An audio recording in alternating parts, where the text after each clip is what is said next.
আসসালামু আলাইকুম। আমি আছি বগুড়া জেলার শিবগঞ্জ উপজেলার সাথী নার্সারিতে, যেটির চারটি শাখা রয়েছে। তার মধ্যে প্রধান শাখায় আমি অবস্থান করছি। এই শাখার আয়তন প্রায় 400 বিঘার উপরে। আর এই বিশাল পরিসরের এই গাছের ব্যবসার সাথে যে জড়িত, তিনি একটি মাত্র আমের আঁটি দিয়ে এই বিজনেস শুরু করেন। তিলে তিলে গড়ে তোলা এই সাথী নার্সারির ইতিহাস সম্পর্কে আজকে আপনাদের সামনে তুলে ধরব। চলুন সাথী নার্সারির ইতিহাস দেখি এবং এ সম্পর্কে জেনে নিই। সাথী নার্সারির ইতিহাস।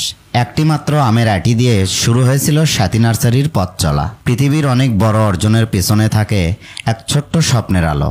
সাথী নার্সারির সূচনাও হয়েছিল তেমনই একজন নিষ্ঠাবান, সৎ এবং পরিশ্রমী মানুষের হাত ধরে। তিনি আলহাজ মোহাম্মদ আলী, যার হাত ধরেই শুরু হয়েছিল এই সবুজ বিপ্লবের। মোহাম্মদ আলীর পিতা যথেষ্ট সম্পাদনশীল হলেও অনেক সন্তান থাকার কারণে তার ভাগে আসে অল্প কিছু জমি, যেখানে তখন পানের বরত ছিল।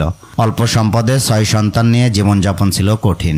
বড় ছেলে তখন শিবগঞ্জ হাটে একটি ছোট্ট জুতার দোকান চালাতেন।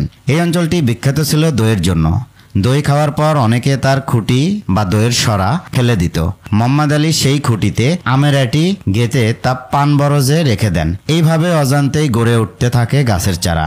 একসময় সেই চারাগুলো ভালো দামে বিক্রি হয়। সেখান থেকেই তার মাঝে জন্ম নেয় সবুজের প্রতি এক অদম্য ভালোবাসা এবং শুরু হয় এক নতুন অধ্যায়ের, সাথী নার্সারির পথ চলা। প্রথমে মাত্র 1 কাঠা জমিতে চারা উৎপাদনের জন্য শুরু করেন তিনি। ধীরে ধীরে সেই নার্সারি বড় হতে থাকে। 1 কাঠা থেকে 2 শতক, এরপর 3 শতক। এক সময় তা পৌঁছে যায় 2 থেকে 3 বিঘাতে। আর আজ সাথী নার্সারি দাঁড়িয়ে আছে প্রায় 400 বিঘারও অধিক জমির উপর। পিতার হাতে গড়া স্বপ্ন পুত্রের হাতে বাস্তবায়ন।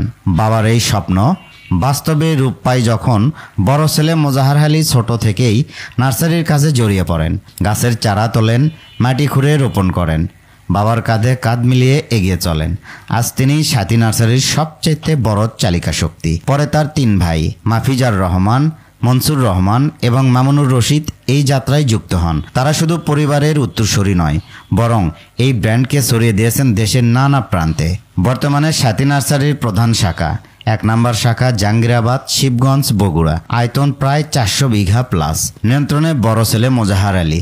সর্ববৃহৎ সবচেয়ে গুরুত্বপূর্ণ শাখা 2য় শাখা কেরানীগঞ্জ, ঢাকা, পোস্তগোলা ব্রিজ সংলগ্ন আর্মি ক্যাম্পের পাশে। আয়তন প্রায় 250 বিঘা প্লাস। নিয়ন্ত্রণে ছোট ছেলে মামুনুর রশিদ। 3য় শাখা মস্তান উত্তোলন তেল পাম্প, বগুড়া। আয়তন প্রায় 60 বিঘা। নিয়ন্ত্রণে মেজ ছেলে মনসুর রহমান। 4র্থ শাখা ভোরঘাটা, শিবগঞ্জ, আলহাজ মোহাম্মদ আলীর নিজ গ্রাম। আয়তন প্রায় 50 বিঘা। নিয়ন্ত্রণে 2য় ছেলে মাফিজার রহমান। সাথী নার্সারির একটি ব্র্যান্ডের গল্প, যেখানে শুরু ছিল শুধু গাছের প্রতি ভালোবাসা দিয়ে, আজ তা হয়ে উঠেছে একটি স্বপ্ন, একটি ব্র্যান্ড, একটি ইতিহাস। সারা বাংলাদেশ তো বটেই, বিদেশেও সাথী নার্সারির নাম ও খ্যাতি ছড়িয়ে পড়েছে। বড় ছেলে মোজাহার আলীর দূরদর্শিতা, কঠোর পরিশ্রম ও নেতৃত্বগুণ ছাড়া এটি সম্ভব হতো না। 4 ভাইয়ের ঐক্য, ত্যাগ ও নিষ্ঠার ফলে আজ